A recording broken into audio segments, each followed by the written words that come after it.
I'm just going to say hello. I'm Daniel Golden, proprietor of Boswell. I'm not introducing tonight's event. I'm just doing a little welcome. Normally I do a little tech run through with folks. Honestly, this is our first time doing Zoom webinar instead of meeting, so I don't really know what it does yet. But I'm so glad that there are people here because it meant that that Eventbrite to Zoom link, which was also the first time we did it, did work. And I also want to mention though, that I do see that you can still choose speaker view or gallery view in the top right corner. And please, please, please do speaker view because I don't know how to take my picture away. I mean, I'll turn my camera off, but I don't have to turn it away, and I don't really want you looking at me when there's a lot more interesting people in this meeting. You are, because it is webinar, your cameras are not on. However, we do have a Q&A, which I believe is accessible to all our participants, and so you will be able to ask questions. Thank you very much for coming. And with that, I give you Boswell's school outreach coordinator, who is doing virtual school events. I am setting them up. Yes, so if you're a teacher, email me at jenny@boswellbooks.com and I'll add you to my distribution list. But hello, everyone, and thank you so much for being here with Boswell.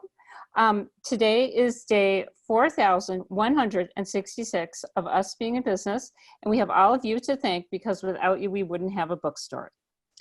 We're thrilled so many of you could join us for this special event with authors Adib Khorram and Nick Stone.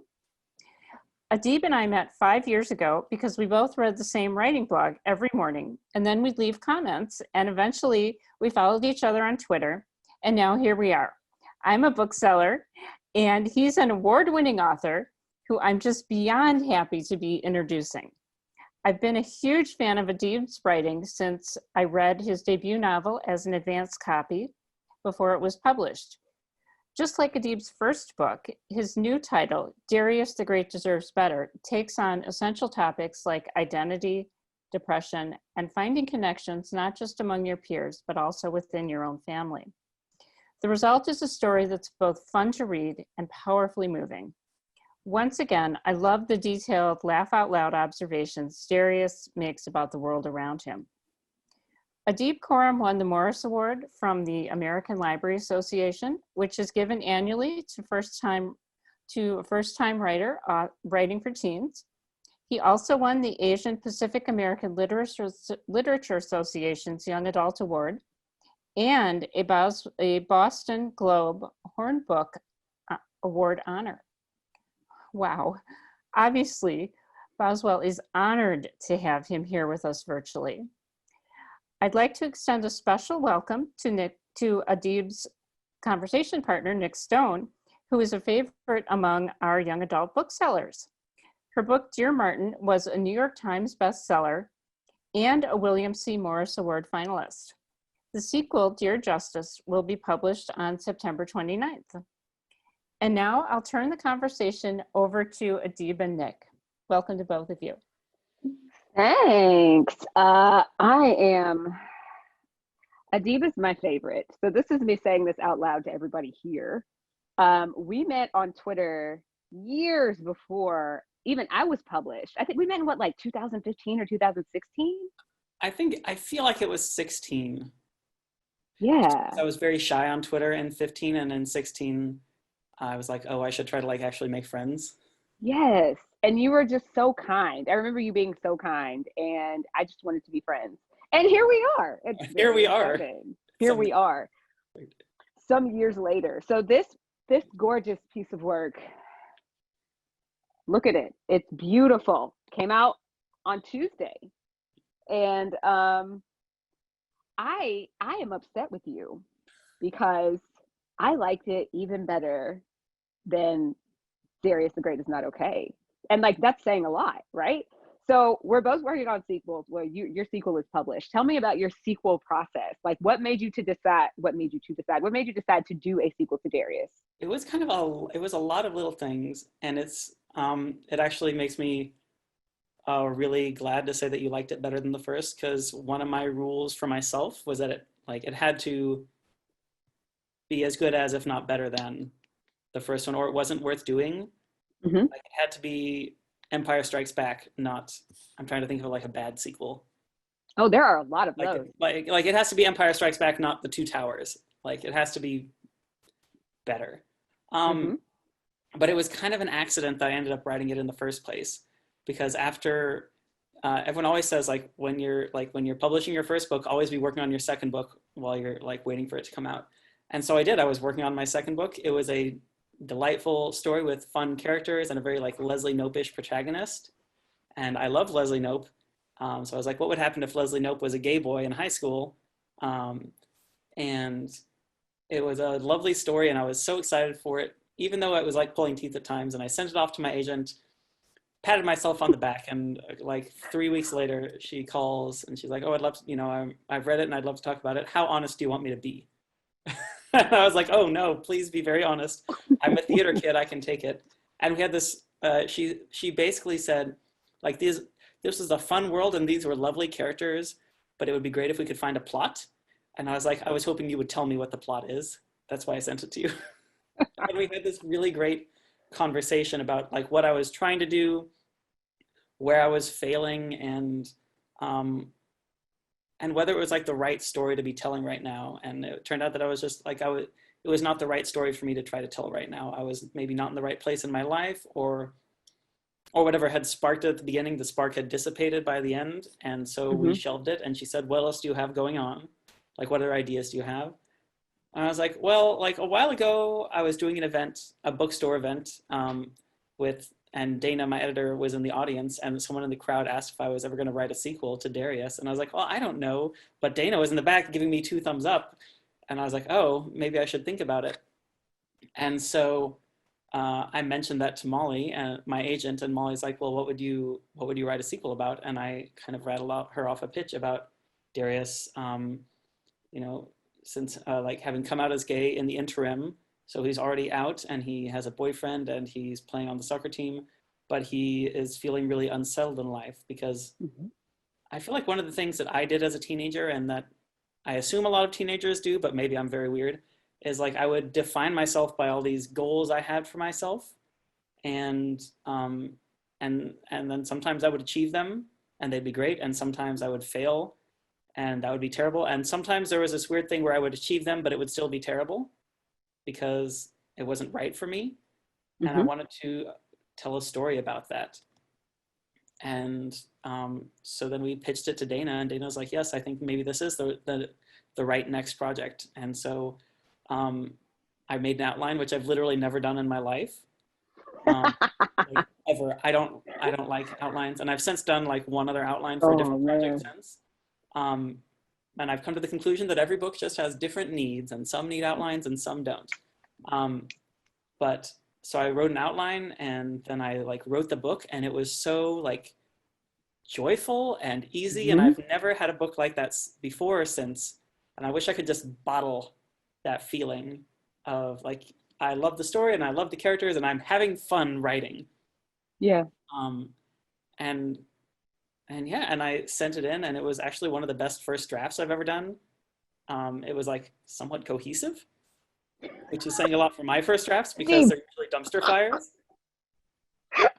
Like there was literally a porta potty that fell from the sky in the first draft of Darius the Great is Not Okay. There was like a whole Freddie Mercury subplot. Like it was a lot. Oh.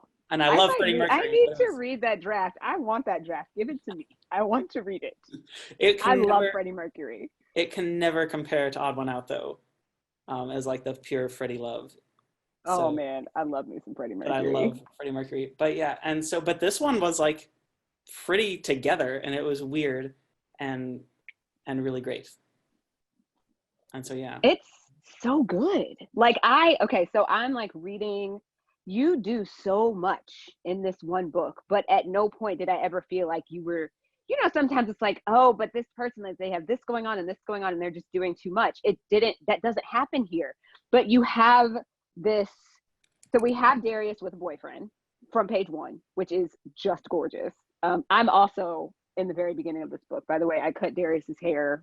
I've decided that's me.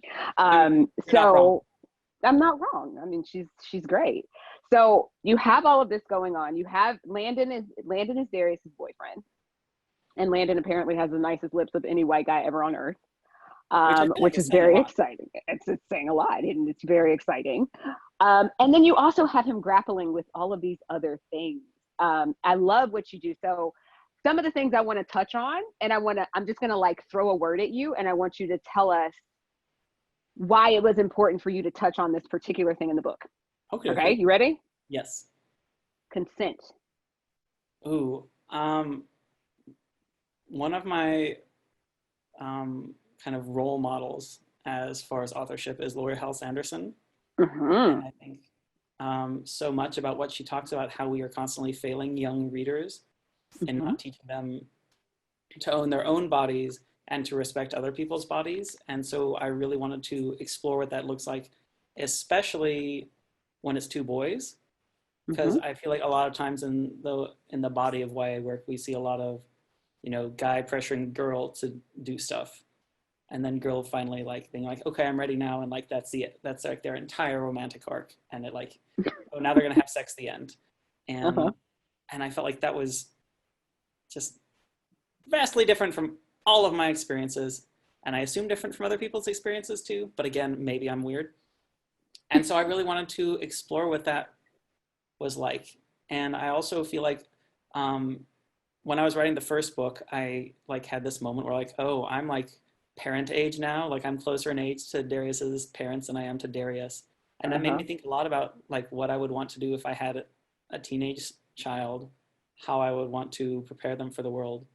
And I really wanted to put some of that into Stephen in the way that he's trying to raise his son. And hopefully offer readers a glimpse that, and let them know that even if no one is offering it to them, they deserve to have those kinds of conversations and they deserve to be affirmed in that way. And hopefully, I guess, make the world a little bit better. Yeah. I hope that's not too grandiose to want to do. But I feel I think it's beautiful. I feel like that's why we do this work of writing for young people, is we want to make it better for them. Oh, you're the best. Okay, you ready for the next one? Queerness in sports. Ooh. Especially as a dude. Like, it's one thing, like, there are lesbians in all kinds of sports, right? A lot of the time, if you are a woman who is athletic, it's assumed that you're gay in some way. This was different. Like, not that I've never met a gay athlete before. I don't know that I've ever met an openly gay varsity male athlete. Right. I was thinking about a lot of things. One thing that I was thinking about is Julian Winter's Running with Lions and how much I love that book. And I was also thinking about before the quarantimes, back when I had a day job, I worked for a company that did like events and conferences around the country. And one of the conferences we did was for soccer coaches, like high school soccer coaches.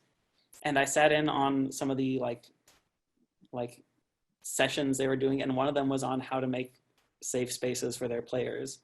And I was like, I would never in a million years have imagined any high school coach saying, how do I make sure that all my players feel welcome on my team? And I was like, oh, like things have changed since I was in high school in a way that I could never have imagined. And I don't believe that it's perfect by any means. And I think there's probably still a lot of bigotry, but there are clearly some educators are talking about it and trying to make it better. And I wanted to like say, okay, if this is what their goal is, what would it be like if they succeeded?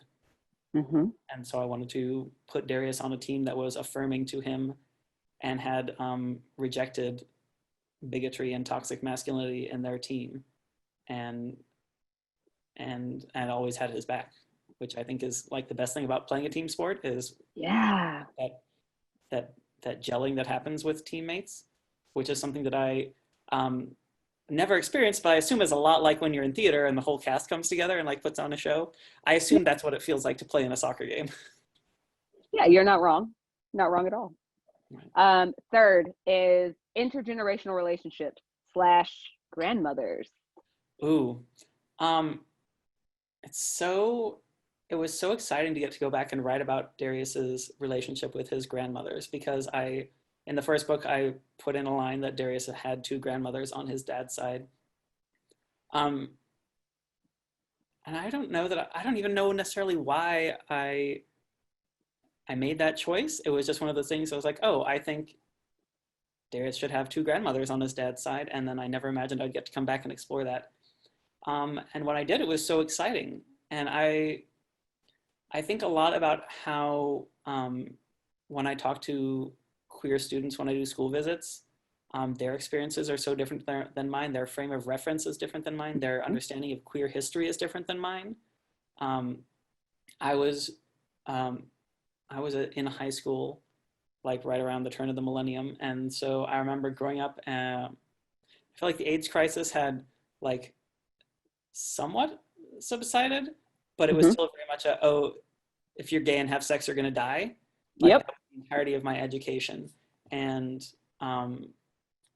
even so, like, I don't think I grew up learning about Stonewall. I grew up learning about ACT UP and like 80s stuff. And so I had to go and learn all this queer history for myself. And I imagined, like, what's it like for teenagers now? Where are they getting their queer history? And, there's a generation of queer elders that are lost to the AIDS epidemic. But there are still some that survived. And I really wanted to bring Darius into orbit of that. And his grandmothers were a really exciting way to do that. And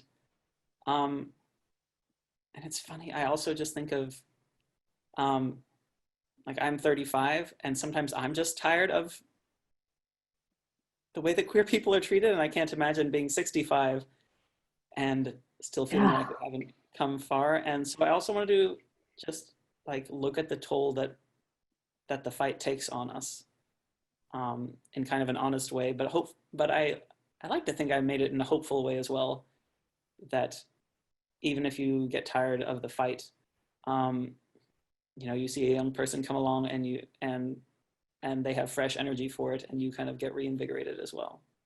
Yeah. Oh, so good. I literally have like goosebumps.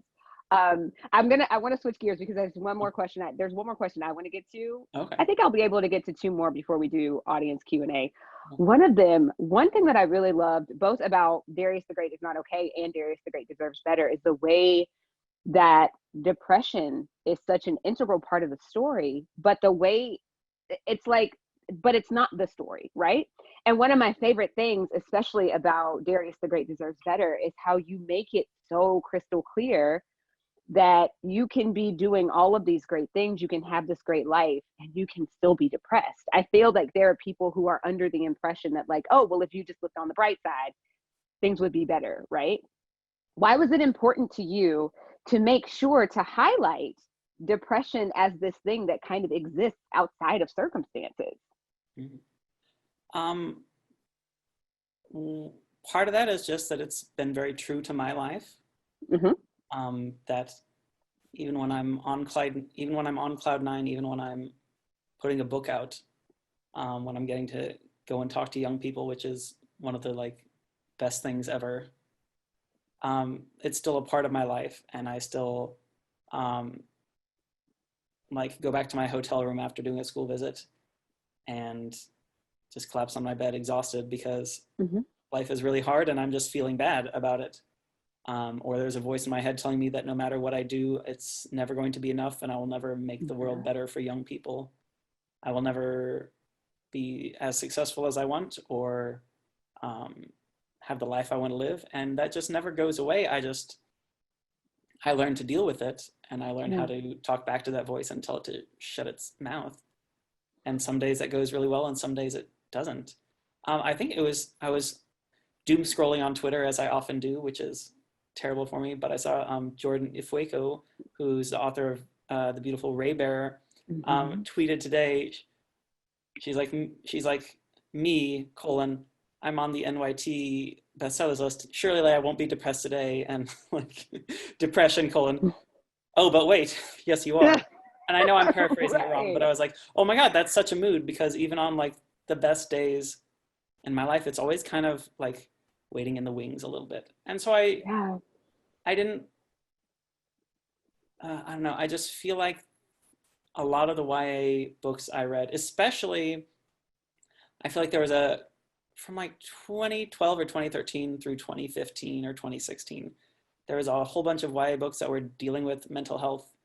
But I felt like they were all either like weirdly romanticized suicide stories, or ones about how like love will cure you. And I felt it was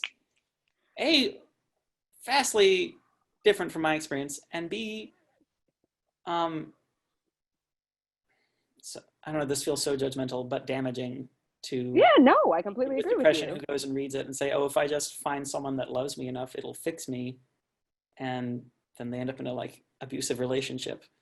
And I just wanted to push back against that. I feel like so much of what I write is me being angry about something and being like, well, I'm going to write a better way. That's awesome. It's great. And like for me, it's wild, right? So reading this book, I was like, this is exactly the book that I needed during this quarantine, because there's so much about it that validates how I feel a lot of the time, because we're in a global pandemic and everything is kind of a mess, but there are also really great things happening. And so there's this weird duality where like there are great things and then you still feel terrible because there are also terrible things, and the existence of all of this stuff at once.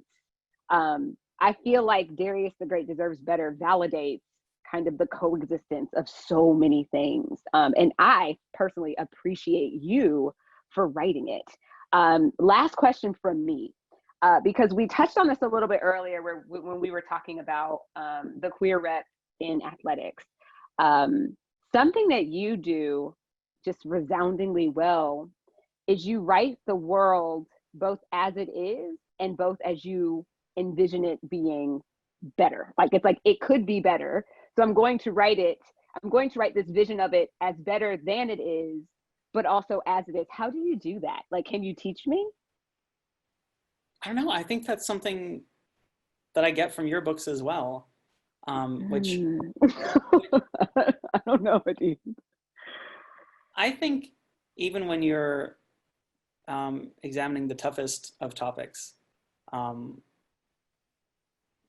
you always find this shard of hope, and it feels like all your books put faith in young people to do better than we have. True. And I feel like that's what I'm doing. Yeah. I'm saying to the reader, here's how someone your age is tackling this problem in a way that hopefully makes the world better and brighter and more just and more equitable. And if they can do it, so can you. Ugh. So I think that's what it is. That maybe there's also a little bit of like denial of reality, to be honest. Like I told my editor, and now I'm telling all of you, that Darius exists in a parallel universe where things went differently in 2016. Like I will fully own that it's a fantasy in that regard. But I feel like all of us have our own ways of clinging on to hope and sharing that hope with others.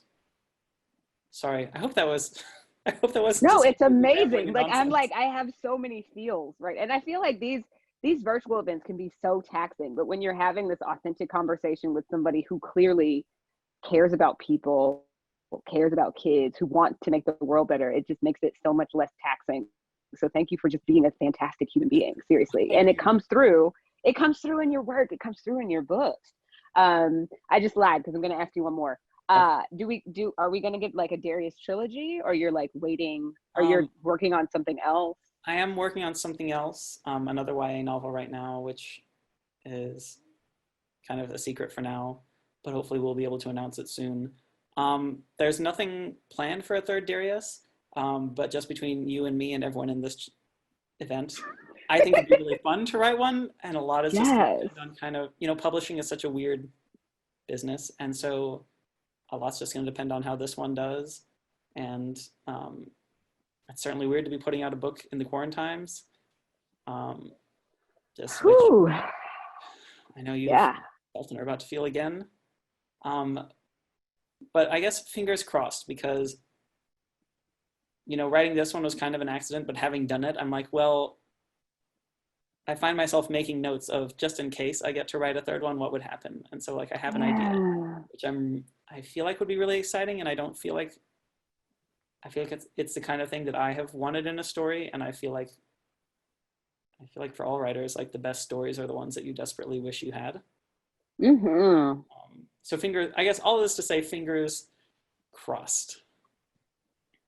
Mine certainly will be, because I don't know, like Darius for me is like the great American hero, like the one that we all need. He's just so human, and it's so nice to read a book where like there's a character who is just so human, in the way that he moves, in the way that he thinks, in the way that he feels. And it's impossible. He's impossible not to root for, number one. And it's also, I love that it's impossible for him to really hide himself.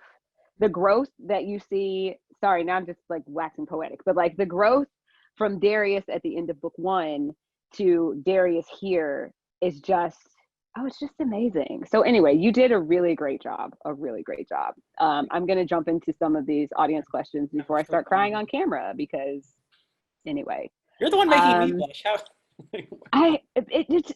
Anyway, I'm going to answer this one. Okay. You're going to answer this one. This one's from Julian. Is there any part in the book that wasn't from your outline? Or is there any part of your outline that ended up not making it into the book? Ooh, that's a really hard question, because I never remember what I've written. I think the outline ended up being pretty complete. And I ended up overwriting by about 10,000 words and had to trim down.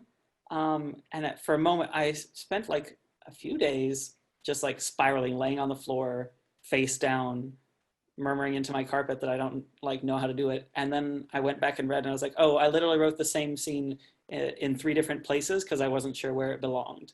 And I had done that a ton of times. And so I was like, oh, well, if I just pick one of these 3 scenes where this thing happens, it doesn't have to happen 3 times. And that really helped solve it. And I did end up getting it down. And it's still like a little bit longer than the first one. But it's definitely not like 75,000 words like like balloons. But as far, I think for me, whenever I'm conceiving a story, and whether it's an outline or a first draft, everyone is always a little bit meaner, and all the side character is always a little bit flatter. And it's as I revise that they become more human. And one of the big changes I made is kind of like a spoiler, and so I can't really. I don't want to like. Don't spoil. I'm not going to spoil it, but suffice to say, there was like a relationship that I realized needed to exist. And so I added it in a revision, and I gave myself goosebumps when I was literally in the shower one day. I was like, oh, what if this? Yes. Like, moment. Right. And then I emailed my editor. I was like, what if I did this? And she was like, yes, do that. Please do that. And so that was really exciting. And so maybe in a couple months, once the book is out, if you ask me again, I will be more frank than that. I'm sorry. I hate being vague, but I also hate spoilers. It's just, I don't know, it's hard. I also hate spoilers. Like, no, but that was actually excellent, right? Because I like, even just the fact that you're saying you added it in revision says a lot. And I think that anybody here who is wanting to be a writer, who wants to tell stories, it's super important that we emphasize that a lot of really amazing things and important things happen in revision, not in the first draft. Like, the first draft is just that, it's just the first draft. So like, don't try to get it perfect on the first try is what I'm saying. Mm-hmm. Or even the second or third try. Even the second or the third. For me, I think it's like I get to like draft 7 or 8 and I'm like, oh, this is starting to be a story. Here we go. From Candace, Adib, please say more about humor. Teach us how to be funny. Or do you just fuse humor and personality into your writing effortlessly? tips on cracking the humor code? Thank you. I went to a writers conference in 2015 and I asked another writer this exact question. And it was actually Martha Brokenbrough. And I was like, how do you write funny? And she's like, there's no trick to it. Just be honest. And life is funny. Yeah. And I'm completely paraphrasing her. But she's like, don't try to write funny like me. Write funny like you. What makes you laugh? Just put that on the page. And so, yeah, a lot of it is just me trying to be honest. And I think, I actually feel like it's easier to write funny when you're writing for young people because they have like the best senses of irony because I feel like especially teenagers because they exist in this weird space where they get treated as children and expected to act as adults. And they're so used to the tension. And one only need to look at TikTok to see just the phenomenal humor that they're coming up with. And so, and it's so much of it is just observational, just like, oh, isn't the world ridiculous? And so I don't know that I have cracked the code so much as if you know your character well and know what kind of bothers them about the world, then you can just let them talk about that. And as they work through it, I feel like most of us have a way of making jokes about things that bother us. Yeah. Especially people that live with depression. That's like very high on the list of coping mechanisms. Yes. Yes, absolutely. It's like a top notch, like laugh to keep from crying. Yeah, exactly. So my advice on how to write humor is be depressed. I'm joking. That's not good advice. But I really feel like there's no separating the humor from the bittersweet. I think they're just kind of two sides of the same coin. Intertwined. I think you're absolutely right. Yeah. Here's another one. You've talked beautifully about normalizing voices of depression in your characters. What's another voice or identity you would like to see better represented? Oh, that's such a big question. I mean, all of them? All of them that aren't allo cishet white people? Able-bodied as well. Neurotypical. We live in a phenomenally diverse world, and the United States has this weird cultural hegemony over the world, and we tell our children that everyone in the world is like us, and by us we really mean the white version of us, and that is so untrue. And I was and am very lucky as a writer that I get to work in the world after We Need Diverse Books came about, because I would not be able to write the stories I write without them. The first 5 books I wrote, they're all in a trunk under my bed now. They're all terrible, all about straight white boys or straight white men, because I just did not know you could write stories about other people.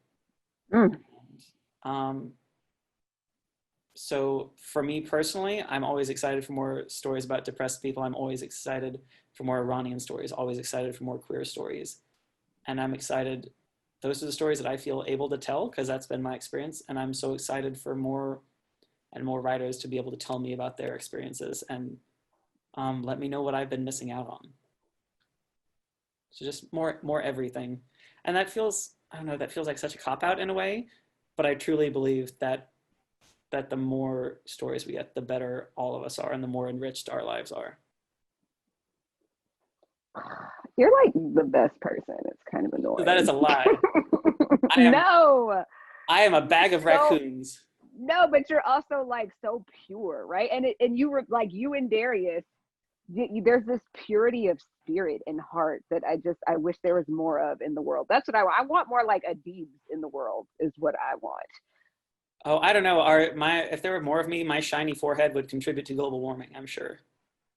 I would probably fix global warming. Actually, you're right. It would reflect more sunlight back out. It would glisten, and everything would go back to being fine. The ozone layer would fix itself, and everything would be fine. Everything would be fine. Parks. Yes. So here's a. Sorry. We're great friends, y'all. Right. This is from Todd. What is the role of restriction in your fiction? As in, you restrict a space or access to something, and then the characters have to act. They have to act within that restriction or because of the restriction. Interesting. I don't know that I ever think about restriction so much as I always think about consequence, and how every choice a character makes leads to consequences, and some are foreseen and some are unforeseen. And the story exists in that, the Venn diagram between the foreseen and the unforeseen. And so in some ways it feels like you have to follow the chain of, you make this choice and it leads to a consequence, and so you have to make a new choice. It's about a gay Iranian American kid, half Iranian. Sorry, say again? Who struggles with depression. What? Sorry, say again? What? Daniel, what were you saying? Daniel, you're off mute. Did Daniel go back on mute? Okay, he went back on mute. We're good. You win again, technology. But yeah, and so you kind of are making a chain of choices and consequences. And so I guess that's how I think of restriction, as where has choice and consequence led. But at the same time, I also feel like I, as an author, have the powers of a god, and if I don't like the consequences, I'm just like, let's change that. And I don't know, I feel like I'm not a particularly rigid person as far as my writing process. I do what works, and if it stops working, I try something new, and sometimes that also doesn't work, and I just keep trying different things until I figure out what works. I mean, is there any better way to move through the world? I think you just solved all of the world's problems by telling us how we all basically should be. Like, just keep moving until you figure out what works. Right. Beautiful. Thank you. Any recommendations for other books about queer joy or other happy books with Iranian protagonists? Queer Iranian here waves. Hi. Hello.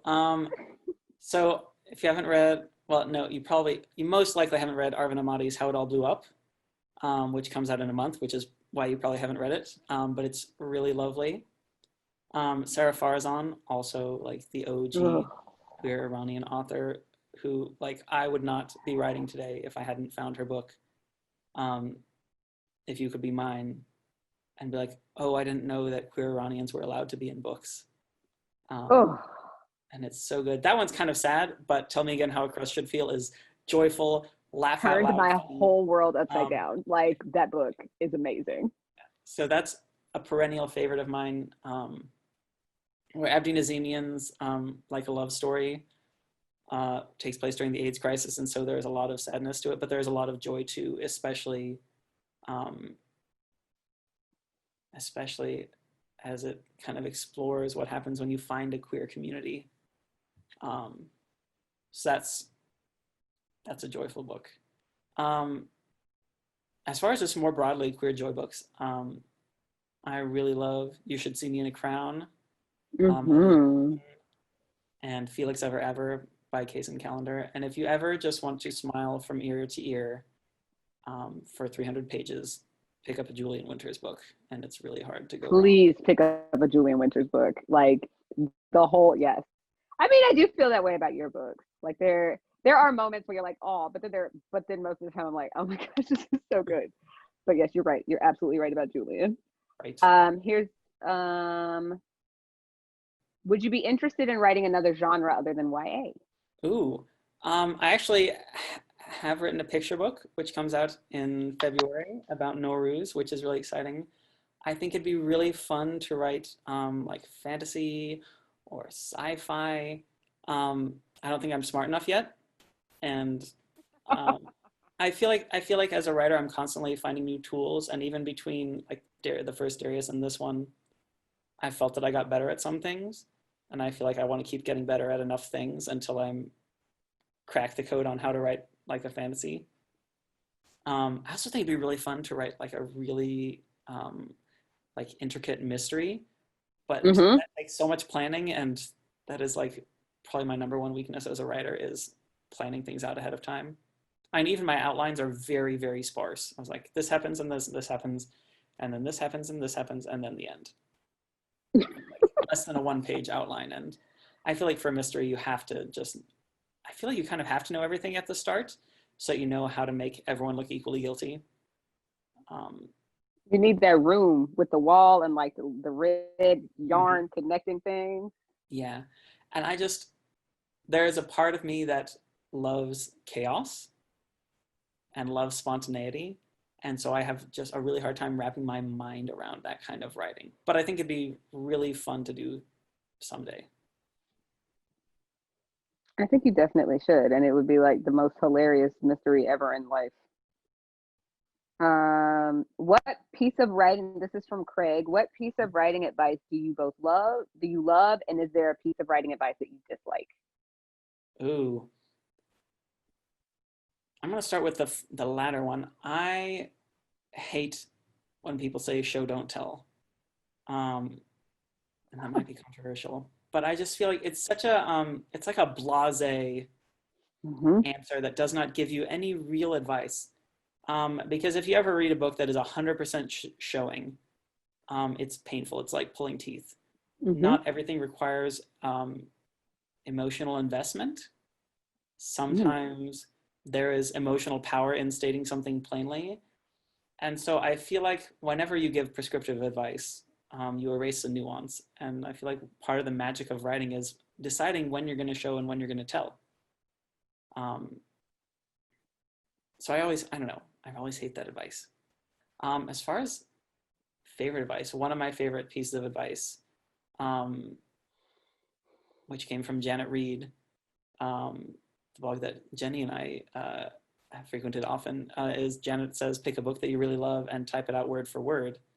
And and it really makes you like examine the craft of it in a different way when you're like having to copy out every word, but it also teaches you something about the muscle memory of what it feels like to write a book. I feel like both of those things were really useful to me, and I did it a couple times with different books, and I've really felt like I leveled up my craft just by doing that. Awesome. It did say both, so I'll answer this too. The piece that I hate is write every day. Oh, that's what Saturdays and Sundays are for, sleep. Look, I got 2 kids. There are weeks I go without writing because they've been here in my house for 6 months and they don't go away. So sometimes I don't get to write every day. That's the piece I hate the most. The one that I love the most actually comes from a Toni Morrison quote, and it's about how like, oh, I'm going to butcher this, but it's basically about how like the power of the writer is in their ability to mystify the familiar and familiarize the mysterious, basically. Hold on, I gotta find it. I love that. I'm gonna look that one up. It's such a great quote. Here, let me look up mystify the familiar. This is the beauty of doing events on your laptop. You can just swipe over to Google. Here it is. The ability of writers to imagine what is not the self, to familiarize the strange and mystify the familiar, is the test of their power.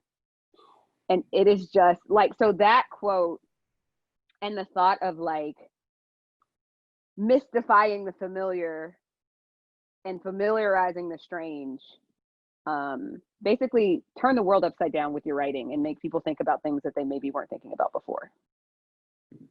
I love that. Yeah. And I feel like you do that with your books. I mean, you know, I try. I think that like, I don't know, writing is such an interesting thing to choose to do as a career path. So the last question I will allow to come from me, and that is, how are you doing with this whole writing as a career path thing? Especially now with the pandemic, and like, do you have any like tips for staying motivated? Ooh, I'm struggling. Yeah.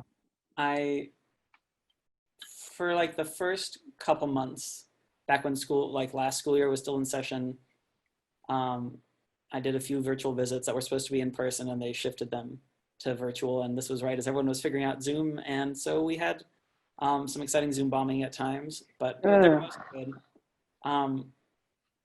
But I was just like talking to these teenagers whose faces I usually could not see. And I was like, I just want you to know, if you think I have my shit together, I do not. And so if you don't have yours together either, I promise you it's okay. And so I feel like that's been true of me most of the quarantimes, that I just spent the first, probably like the whole month of like complete stay-at-home order in Kansas City, and then probably the next 2 months, even as it started to loosen, anxious and depressed. I was laid off from my job and then rehired from my job when they got like a PPP loan. But that was only for 8 weeks, and then I was laid off again. Oh God, that's the worst. I had this plan for myself that by 2023 I was going to be writing full time and would not need the day job anymore. And so coronavirus accelerated that plan, and I found I had no motivation to write. And one of the things I learned from being in therapy for depression was how to kind of self-incentivize. And so I self-incentivized myself that my sister is a few years older than me, and we like to play Star Trek Online together. And I was like, okay, well, we have a standing date at like 3:30 in the afternoon, but I'm not allowed to play Star Trek Online unless I have written 1,500 words that day. Cool child. And so that I didn't want to be sad that I was not getting to play a video game with my sister. And so I had to do the writing so that I could have fun. And it didn't always work. There were some days when I did not hit that mark, and I still went and played Star Trek Online anyway. But having something a little bit external and something to look forward to made the hard part of it easier, I guess. Yeah. But it doesn't feel like it used to. No. And so much of it has just been finding new habits, and taking time to reflect on when habits I formed have been unhealthy, like when I was drinking a bottle of wine every night, which is about 2 to 3 times as much wine as I would normally drink a night. I'm usually like a 1 glass or maybe 2 glass a night person. And I was like, okay, like I have to set a rule for myself that I'm not going to drink on the weekdays. And that did not last very long at all. I was like, well, weekdays is really just Monday and Tuesday, Wednesday. And then, well, Wednesday is kind of a fun day too. And then Tuesdays is for tacos, have to have margarita. So it got to where I like wouldn't have wine on Monday. I was like, this is not healthy. And so then I tried instead, I'm allowed to drink any day, but there has to be another human being present. And since we're in the quarantimes, that's very rare. And that has been a little easier to stick to, because then I look forward to like FaceTime with the people in my isolation bubble, but B, I get to look forward to booze time. And if there are any minors present, please drink responsibly and know that I am a terrible example to follow. But also, don't drink until you're 21. Right, and when you're 21, you're probably going to drink some Boone's Farm or something, and it's going to be disgusting, but know that there is great wine out there. Also, no offense to anyone that does like Boone's Farm. I think it tastes like swill. And I went through my phase in college where I thought it was great, but it literally just tastes like Kool-Aid mixed with yeast. So, yeah. But don't drink that. Yeah, don't drink. Or just do. Be healthy and take care of yourself. Sorry, I'm just rambling. I just also want to say that like fine. It's been great. Midway through the quarantimes, when George Floyd was murdered, it felt like we'd all been like bored in the quarantimes and kind of anxious, and then we had like bored and anxious, but then also rage. Yep. That our country has not fixed its racist shit. Excuse my language. And having a little bit of focus actually did help me. Something to feel like I could try and make a difference, even though sometimes the cynical part of me says that nothing is ever going to make a difference. But having something to go and do and fight for did help me. I don't know if that's messed up or not, but that really, that lit a fire under my ass to not let the quarantimes get me down and to go out there and start doing more work, doing better work, and trying to really work hard to make the world better. Well, look, you know, I absolutely adore you. I'm guessing everybody in this chat right now is probably, if they weren't obsessed with you before, they're definitely obsessed with you now. Everyone in the chat room was like, why is this alcoholic allowed to be here?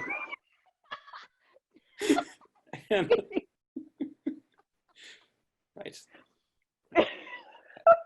I don't think I actually am an alcoholic. I actually am pretty responsible, but some days you sound pretty responsible. Like some days it feels like it, though. It's like, it's really hard. I mean, look, there are a lot of very functional alcoholics. Like, I'm not out here like everybody go be an alcoholic, but at the same time, like, no judgment for me, you know. Right. I've been doing my fair share of imbibing as well. And I'm drinking tequila. So you're doing much better than me with wine. At least you get antioxidants. Right. That's fair. And I get to pretend to be French. You do. Right. Oui, oui. Right. Let me go and be judgmental of someone. I'm going to sip my wine. Yes. Yeah, we're both off the rails at this point. So we appreciate all of you for being here. Before we go, can I ask you a question, Nick? Oh, of course. Don't be trying to make stuff about me, though. This is your night. I'm sorry, this is a little bit about you, but I would love it if you would share with everyone in here a little bit about the Justice Challenge so that they know in case they have missed it. Because you know what? I think it's one of the most exciting things that I've seen in a long time, and a chance to do good for young people. And so I would love it if you would share a little bit about how that came about and how everyone here can be involved. Well, it came about because I'm pissed off. I've seen, you know, I've been doing this publishing thing. Here, let me grab the book. I've been doing this publishing thing since Dear Martin sold in February 2015, and it came out in 2017. And like, you know, as the years go on, you see all these books come out. I see a lot of what are called pre-order campaigns. And usually it's like you pre-order the book, you submit a proof of purchase, and you can get like a pin or a button or a sticker. And I've even done a couple of them where like I ordered all of this swag, as we call it in this industry. Why we call it that, I have no idea. I kind of hate it. But anyway, I've done it. But I decided that with Dear Justice, this is Dear Justice, it comes out September 29th. It is the sequel to Dear Martin, and it follows a very different kid. So where Dear Martin followed the Black kid, 17, high school senior, doing everything right, headed to Yale, he's the captain of the debate team, he's got these like phenomenal grades, and it's just a real stand-up guy.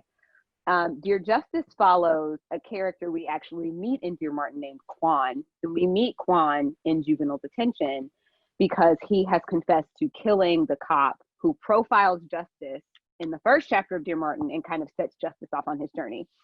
So we learn about Quan, we learn about Quan's life, we learn about kind of how Quan ended up in this position that he's in.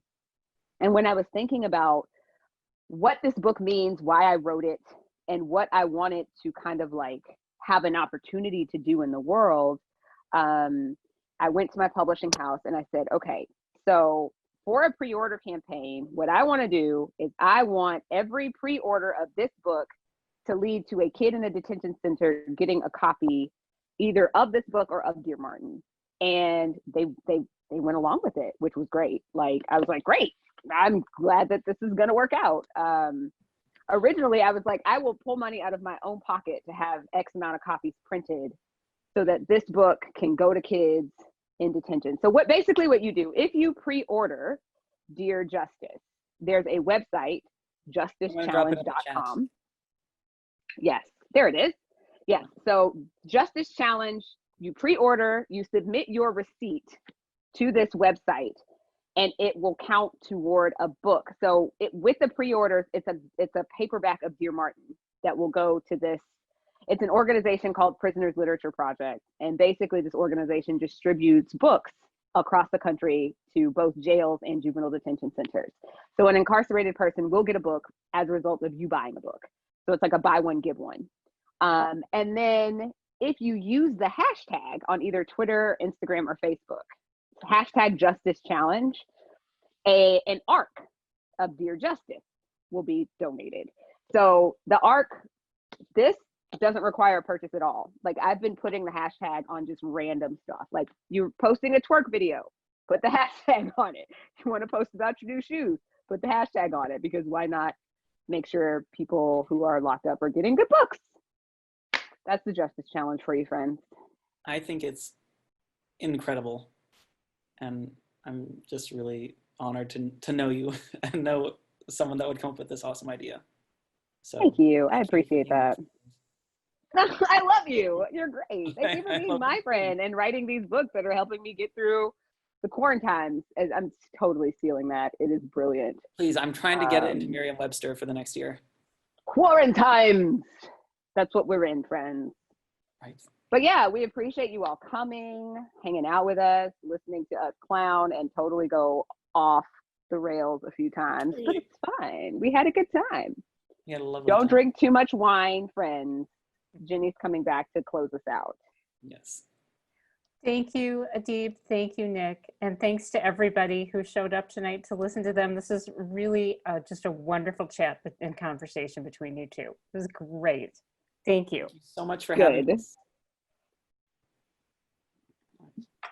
Well, have a great evening, everyone.